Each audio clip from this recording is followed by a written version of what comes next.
You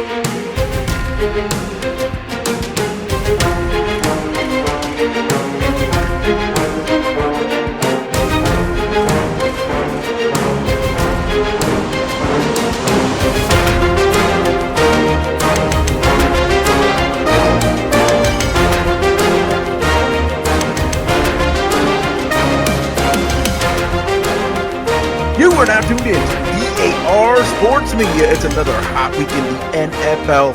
A lot of big stuff, a lot of prove-it games this past weekend, and a lot of, some might call it, cheeky games coming up this week on the schedule.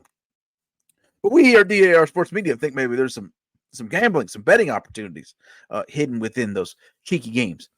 A lot went down this weekend. I'm excited to hear what stood out the most to them. True, the weekend started off great for you because the Broncos, I don't know if it was a great performance by the Broncos on their way ascending, or if the Saints, that was one of the most diabolical performances I've ever seen from an NFL team on a fucking primetime game. Last Thursday, the Saints just man, it was so bad. It was so fucking bad. It got so bad that Kamar tweeted something about he didn't ask for a trade. Like, that's how bad it got. That he had to tweet out, I didn't ask for a trade. I'm not trying to be traded. And I think to lose to the Broncos in that way, it's just a crazy thing for me to see that the Broncos decimated the Saints. I mean, I was not expecting that at all. And so, I'm always skeptical about my team. You know what I'm saying? I'm always skeptical about my team, and I'm always skeptical about what they're going to do. And obviously, Bo Nix is up and down, very up and down this year, mostly down, but they find a way to win. This was a little different. This game was almost a slaughter. And to me, that was just, I mean, one thing, almost a slaughter, it was a slaughter. And I was waiting for the other shoe to drop, and I was waiting for the Saints to make that comeback, and it just didn't happen. And the Broncos just kept piling it on. And I think that was a fun start for the week to me. I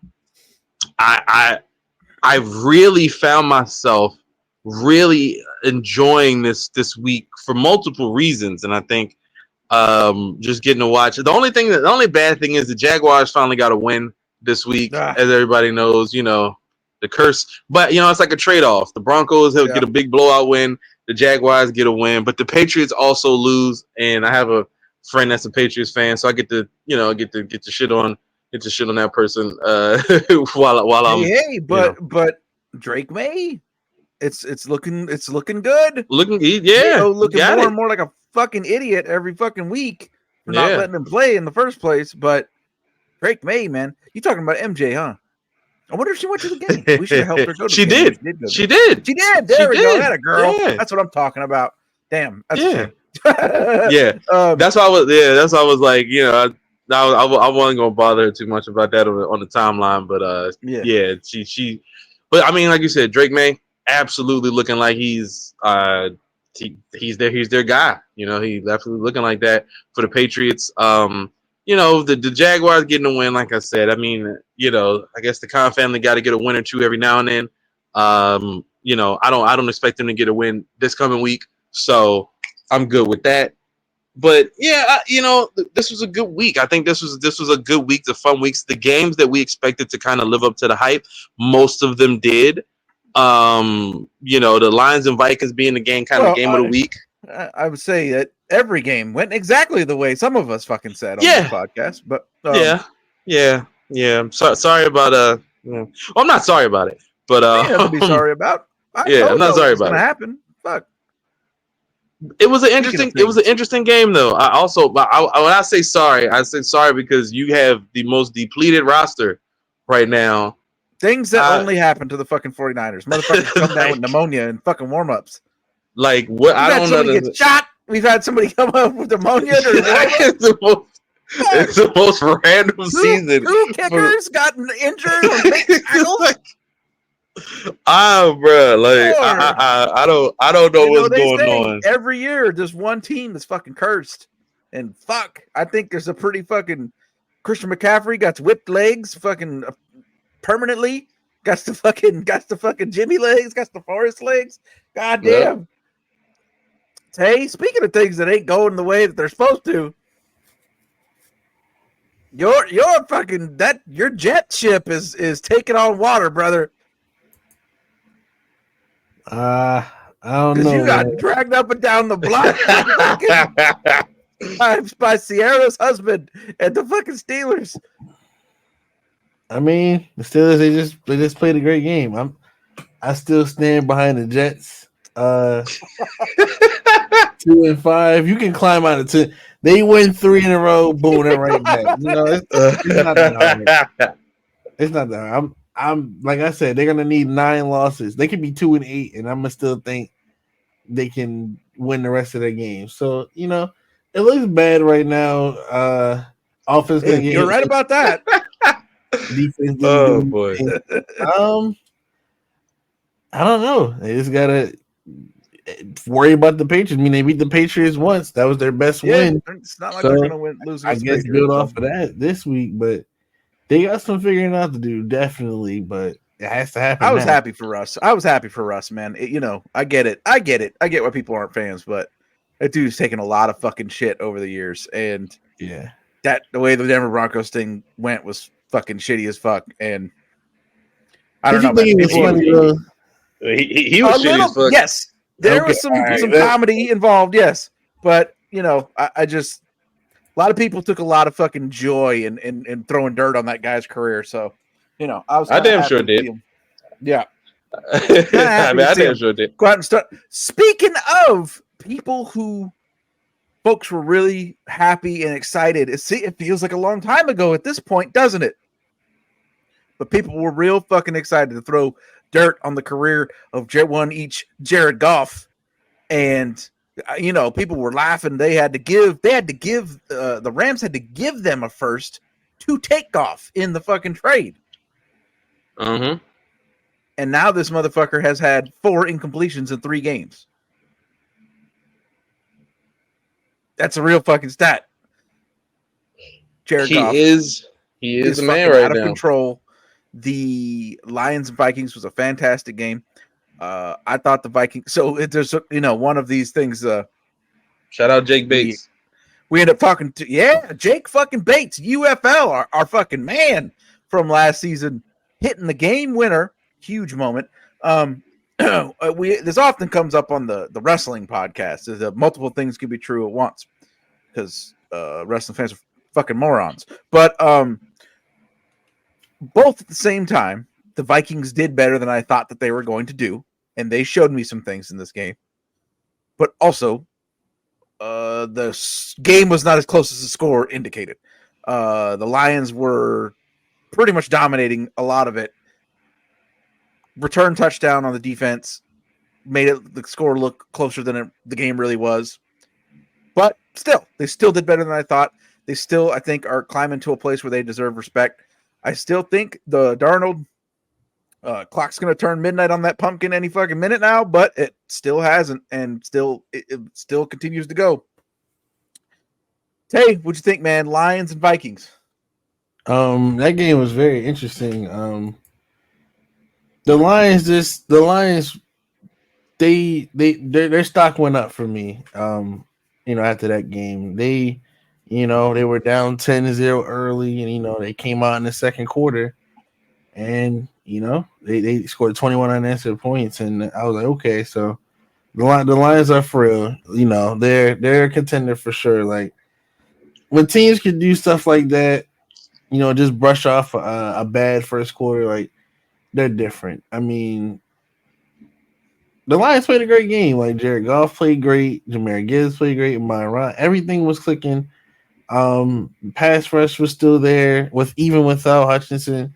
Like that was a great game. Brian Branch is a star. He just finds a way. Yeah. Finds a way to the ball at every game. I don't know how he does it. But I also got to shout out the Vikings. I mean, like I was saying before the season, like the Vikings situation was great.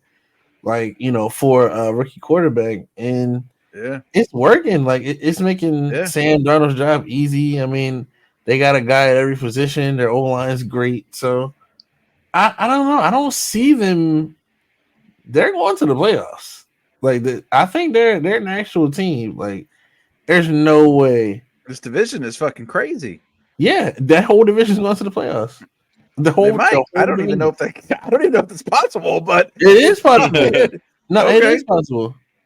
It hasn't happened before. It almost happened, but it's possible.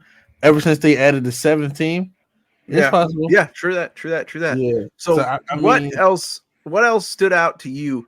I know what your pick should be, but you know, you like to downplay your own team more than I do. Fucking do. So maybe you won't pick that. Maybe you won't pick that the Commanders, even without fucking Jaden Daniels, laid a goddamn ass whooping this weekend, and that was a huge statement in my mind. Yeah. Yeah, I gotta shout out Marcus Mariota, the Atlanta Falcons legend. 205 yards, 2 touchdowns. I was so when Jaden Daniels got hurt, I was like, "Oh, we lost. Season's over." But nah, Marcus Mariota, he came in and ball still moving. Like the offense didn't miss a beat. It was the same. I was hating because it was Marcus Mariota, but hey, we blew out the Panthers, you know. So I mean, Cliff Kingsbury might really be fucking locked in this year. yeah, And all he got to focus on is cooking stuff up. Shoot. Yeah, I mean, offense has been great. Hopefully, Jaden Daniels does come back against the Bears because that's gonna be a tough game. But Yeah, that's gonna be a fun game, man. I'm fucking excited for that. yeah, Oh, Apollo, I'm so happy you're here because there's some people on this pod that like to downplay the abilities and accomplishments of one Lamar Jackson, and that's a tough position to be in tonight, isn't it? Yeah. That was I'll say this. Lamar is playing like an MVP. I think that Derrick Henry may cut into some of those votes because Derrick Henry is, a huge part of his success. That win, I mean, it was about to be, like an onslaught. Yeah. It felt like, but as the Ravens are tend to do, especially this year, that terrible habit of playing down to the competition or letting teams get back into it. Either way. Yeah, I think it's more the second one because the Buccaneers, I think showed that they're still a solid team to be reckoned with. Yes, definitely. So, but it's something about that damn combination with Lamar and Derrick Henry, though. I mean, it's some record breaking numbers, and it's like it seems like every game, Derrick Henry's busting off like an 80-yard run. Like it's crazy. So yes, I do think that Lamar needs to be in that MVP race. He needs to be the front runner, even though I would say. Now I will say this: if you wanted to take Jared Goff, I won't be mad at you because Jared Goff could say the same thing. He deserves to be MVP as well. Yeah, we were just talking about it. Bro has 4 incompletions in 3 games. I mean, it's crazy. So, but I mean, the Ravens are playing. What is it? Five straight.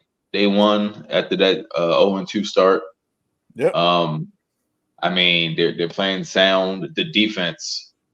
I mean, even though they let Tampa Bay get back into it, the plays that they made that was that was good to see. It was good to see them.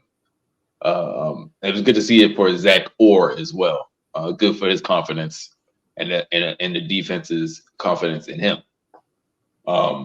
So yeah, man. All in all, that was it was a weird game, but it was a damn good win. We were lucky to make it out of there with the damn win at the end. So.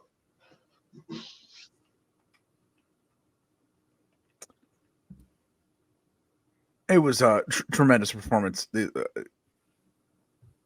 Ravens are on the way up. What are we looking forward to going forward into next week? I'll get my spiel on it here. Obviously, same old. Everybody's, talking about this, the get right game, 49ers, Cowboys fucking suck. I don't know what I expect out of this fucking team at this point. I feel like I've said this quite a few times, but the 49ers, the fans and the content creators out there, you're just so dramatic about every fucking thing, and everything is this big fucking referendum on fucking everything. And every time Brock Purdy has a good game, he's franchise 10-year contract. Every time he has a bad game, I don't know if he can play this, that, and the third. Like, bro, first and foremost, I could not believe how many of you I saw talking confidently like this was going to be a win. Based on what? What have you fucking seen this year? Tell me. I need somebody to tell me. DM me. Respond to the post on Twitter. Tell me what you have seen this year that made you feel like they had any fucking chance on Sunday. Do you watch the games? Like I said last week, I guess that's my issue, because I actually watched the games. They had no fucking chance. There was no fucking way. And the game went the exact fucking way I said. It was gritty. It was grimy. The Niners are undisciplined. They're soft. We got the same fucking players getting paid big contracts who just don't execute. It's not a lack of players. They just don't execute. It's becoming a lack of players, and we'll talk about that in a minute. Guys just aren't doing their jobs. Guys aren't fucking making the sacrifices necessary. Guys aren't following through. They're not following their fundamentals. You're not beating the fucking Chiefs. The Chiefs of all fucking teams who do the right things, who fucking do make the sacrifices, who do fucking lock in on the fundamentals, who don't beat themselves. There's no fucking way. There's no way. Now, we got everybody going on and on about, Brock Purdy. It was a shit game. But, I don't know why I'm seeing people act like no quarterback's ever thrown a fucking interception before. I don't. Sometimes you have shitty games. There's a top 5 defense and a Hall of Fame defensive coordinator coming off a bye week. Brock Purdy has, right now, his starting wide receivers are wide receiver 4, 5, and 6. And the running backs are running back 3 and 4. That's where we got motherfuckers who haven't taken a fucking snap on the field. We're in starting spots in the middle of the second quarter last week. So you think he's taking 4th string, 5th string, and 6th string against Steve Spagnuolo off a fucking bye week, and it's going to look any fucking different? Get the fuck out of here, man. It was a shitty game. Shitty games happen. I'm going to keep saying this, but I don't got very many more weeks to say it. It's all still there.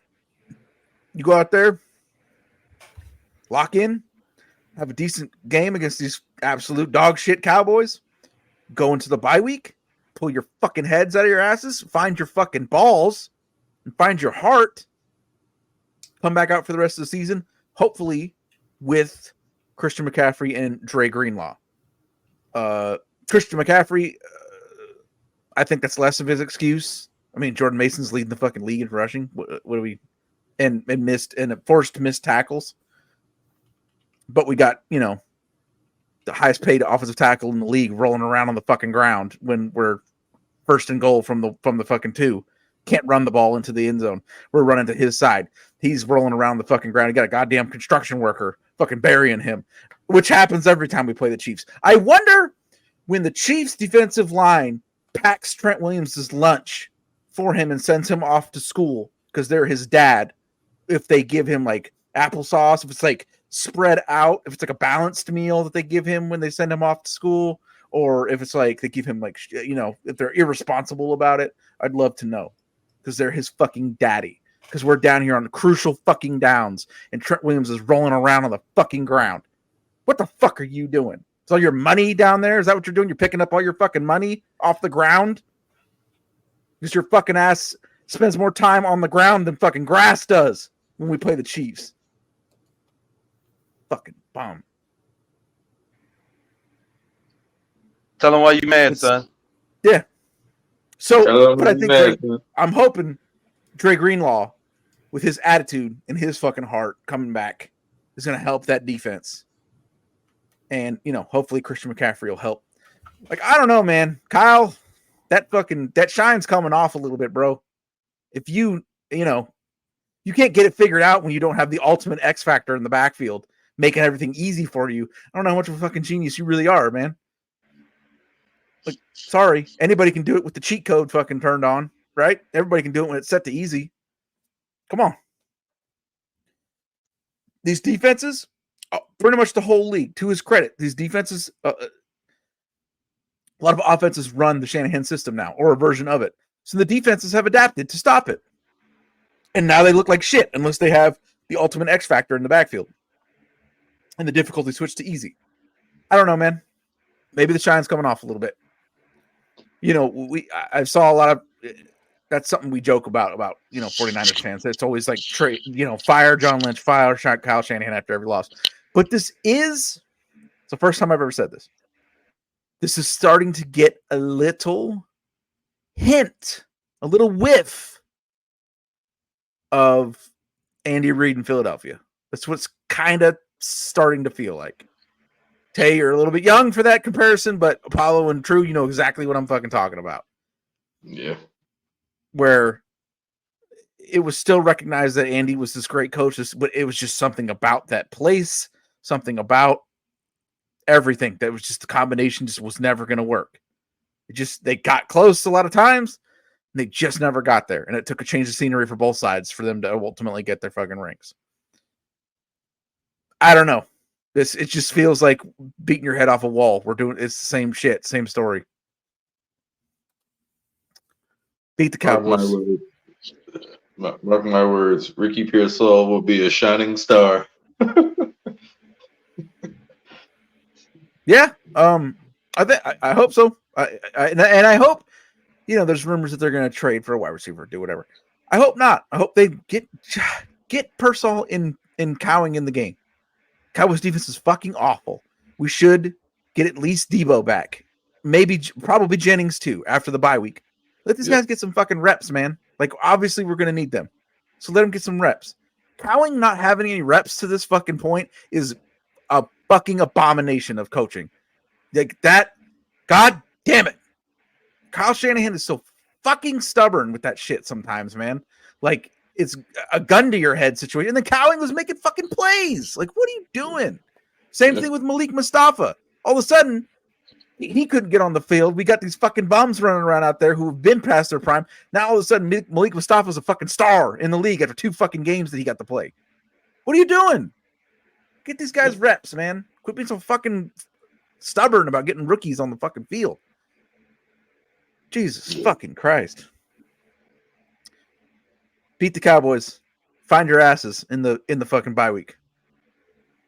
Some quarterbacks have bad games sometimes. People throw interceptions. The fuck over it. Apollo, what are you looking forward to in the week coming up? Let me see. I'm actually anticipating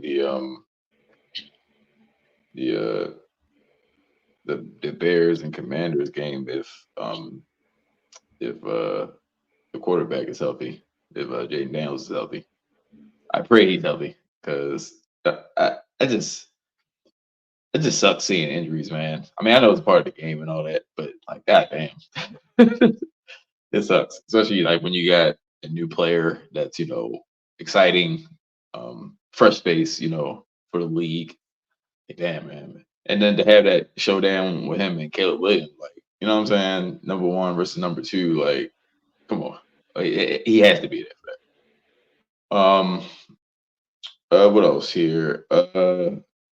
And Cowboys and 49ers is probably the only other game because I think it's a perfect storm to have both teams. I mean, now it's hard to follow Eric, what you just did, what you just said. But I'm just going to say, to have both teams in a rut right now. Like whoever comes out of this game, will it change their season? Or actually, to put it better, either way, whoever wins or loses, their season will be changed, probably for the better or the worse. You know what I'm saying? So that'll be guaranteed. But I think that makes for the perfect game, and it's perfect. The Sunday night, right? I think it is Sunday night, right? Oh yeah. Yep. Yeah. So I mean, that's a perfect game, perfect storm right now.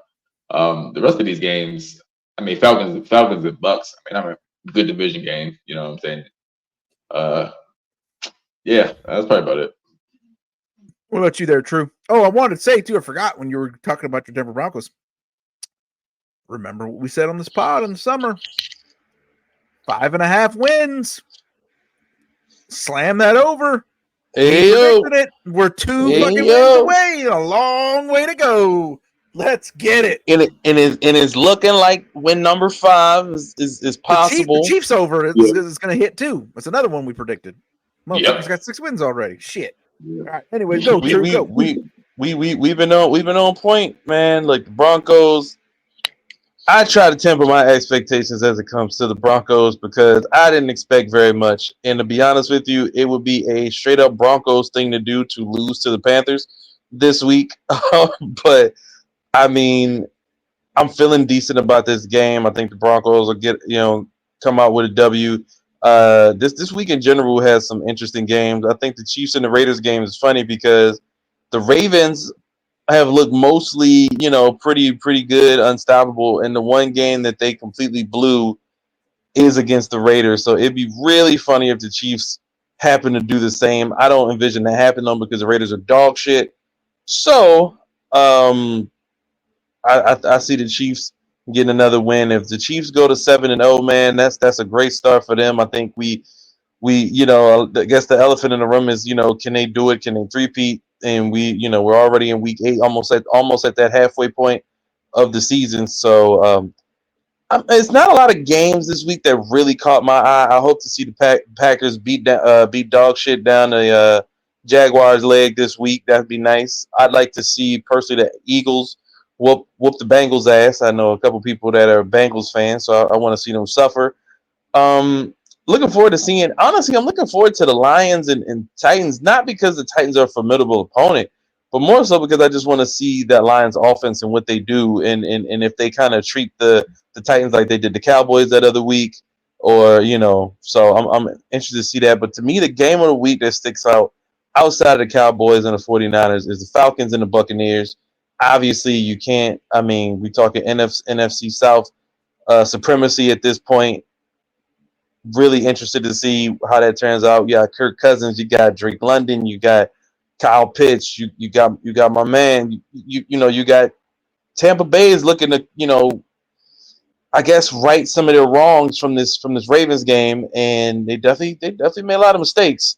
So going against a division rival, I mean, it don't really get no better than that.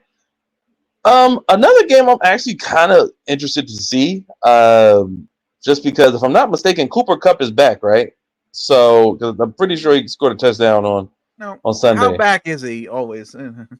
Yeah, well, so if that's the case, the Vikings and Rams game I'm interested to see, and plus, I always enjoy watching the Thursday games. So yeah, I'm looking forward to that. Like I said, not a whole lot. I mean, I guess you could say if you're talking, Colts versus Texans, that's the game to keep your eye on a little bit. Not that the Colts are really worth a damn, but yeah, this is a very chill week in terms of like marquee matchups. And I'm sorry, there's 5 games on it at the 4 o'clock hour this week. So if you're a betting person, I mean, you can get some real good money line spread action going some anytime TD action going on. I think a couple of games to watch out for that would be Probably the Bills and Seahawks might be a good game if you want to look at some props. The Saints and the Chargers, possibly a game you want to look at if you want to look at some Kamara props. You want to look at some receiver props. The Falcons and Buccaneers, another game, and I mentioned the Lions a little earlier, and I think the Lions and Titans and the Eagles and Bengals. If you're looking to bet TDs and the Ravens and Browns, because I mean the Browns look like dog shit too, and so I'm pretty sure the Ravens can coast to a win there.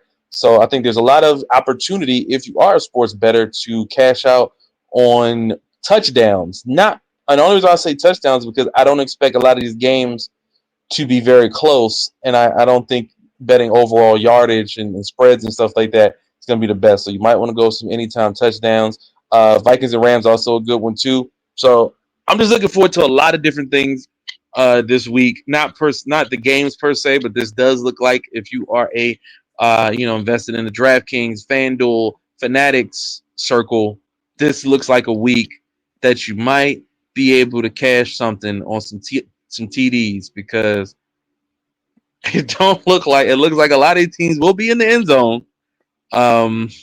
One-sided in some of these games, but hey, TDs 99% of the time, unless you bet Derrick Henry or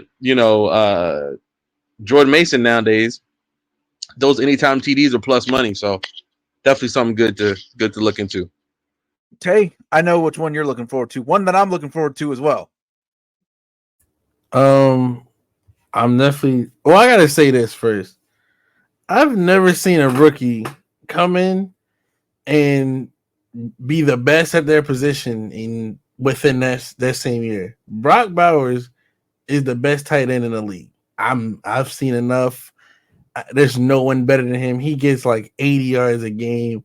He's open a lot. Like Brock Bowers he came in. He is now, in my opinion, he is the best tight end in the league. Like going forward, I just had all to you see. needed to see was that fucking hairdo. Right. Oh he yeah, just walks around like that with confidence. That's a cold motherfucker, man. Yeah, that's all. That's a bad boy. That's all I Mhm. needed to see. Hey, agreed though. Love it. What else you got? Yeah, Think definitely. of two rookies that are damn near the best at their position. Jaden Daniels and Caleb Williams. Yeah. Oh man, I can't wait for that one. It's in Washington, so that's a plus. The Bears, they've been hot. Commanders been hot. First pick versus second pick. This should have been the 8:00 game, honestly. Yeah, they should have flexed it. I fucking agree. Right. But yeah, it's still gonna be a great game. I don't need the whole nation watching the 49ers fucking embarrass themselves. Yeah, I'm gonna go with the Commanders. I think Jaden Daniels is back. I'm gonna go with the Commanders. I just like how we've been playing. I love the offense. Defense has been good enough, and season's been great so far. So it'll be great to go 6-2. And another game, I think the Texans and Colts will be interesting. Like, yeah, I know the Colts have been like super boring. The record though is there. What did you say? Their win-loss record is there. I know. That's what I'm saying. Right there. It's a fight for first place. Yeah, they And it was a dogfight the first time. Mm-hmm. Yeah, so I think that'll be surprisingly close. I think the Colts may actually play entertaining football. The Texans are gonna play entertaining football. That's gonna be a good game, though. It's in Houston. Quarterbacks both drafted in the top 5. I think this is gonna be a great game. I'm gonna go with the Colts. Love it. Another big weekend of NFL football coming up. Another big weekend right here on DAR Sports Media already happening. We turned in the NBA opener preview. The NBA openers are going on as we fucking tape this. So please check out that pod to get all primed up for the new NBA season that is out on the YouTube page later on this week. Of course, we would have the college football show. A lot of interesting stuff happening over the weekend in the world of college football. A lot of good things for this pod. A lot of people that we like. A lot of stuff that we are interested in. The downfall of one team that True, I'm sure, will be celebrating. Yes, sir. It was a good one. Weekend Wrestling sometime soon. That's what we'll put on it sometime soon. Speaking of sometime soon, we're getting I up think- close. What's that? I think it is. I think this week should be a good week for Weekend Wrestling because there's a couple things that need to be addressed. There's a lot of news. Obviously, we're not. I think the next couple weeks we might not because after this we might not because we don't care about no Saudi shows and that's going to be the biggest story heading into the next couple weeks. But there are a couple things happening right now. I think and plus the people love it. So People love it. Still number one. yeah. Thank you, guys. So we appreciate that. Speaking of number one, medium say. site, the medium Medium site site, right yeah. now. I'm not gonna lie, man. I am almost flabbergasted by how well the site has done. And July we like 4 or 5 times what we did in June, and then in July and in August we did like 4 or 5 times what we did in July, and then in September we did like 10, 15 times more than we did in August, and now in October here we are, and we are. I mean, this is our most successful month. We have almost doubled what we did in September, which was like 30 times more than we did in July, and just the numbers and just the reads, the support. Honestly, man, I can't say enough about how good it feels to see that people are appreciating the articles and that. First of all, let me be clear: the fact that people give a fuck to still read and take time to support good journalism and good writing, good authors is very important because it's very easy to get a lot of that bullshit and a lot of that fluff in the journalism world, which is actually something I wanted to actually touch on if we do get the chance to do a weekend wrestling, because journalism is at an all-time low all across the board in terms of sports and media. So I am really glad that we have an opportunity to bring in. Shout out to Scotland, my man Nicholas Monroe, Poetic Scotland, who is a great writer. He's had several amazing articles. Shout out to Zach, who just dropped a joint talking about the Royal Rumble, which is a couple months away, but he said he wanted to get ahead of it because just in case anything changes in the next couple months, he might come back with a refresher. Shout out to Tev also, who's got Western Conference, Eastern Conference previews on the site. I just dropped 2 joints today, NFL and NBA, which is topical, obviously, for what we're doing right now. And I'll have our NFL Week 8 rankings up with this show we're doing right now attached when that goes up as well. I got the NBA show attached to my NBA article that dropped today, so make sure y'all check that out as well. Also, I guess the last thing, music-wise, obviously, Time is of the Essence is out, myself and Apollo. Shout out to my brother Apollo. He has an album probably coming out in late November, early December as well. And Soul Revival 6, 11/11, November 11th is dropping. 11 songs on 11/11, which is kind of the theme of the last 3 projects we dropped anyway. 11 songs before the Revival 2, 11 songs on Time is of the Essence, 11 songs on Soul Revival 6, November 11th. We just a couple weeks away. It's just a hectic time right now, but in a good way. It's just only a matter of time before every shoe drops, and every piece of DAR media is doing record numbers like this medium site. So it's just a matter of time for everything is where it needs to be. So I just want to say I appreciate everybody for the support, listeners, readers, viewers, all that shit. This man, you got to take a deep breath after just explaining all the shit we got going on. And that is because, of course, the world of DAR never stops.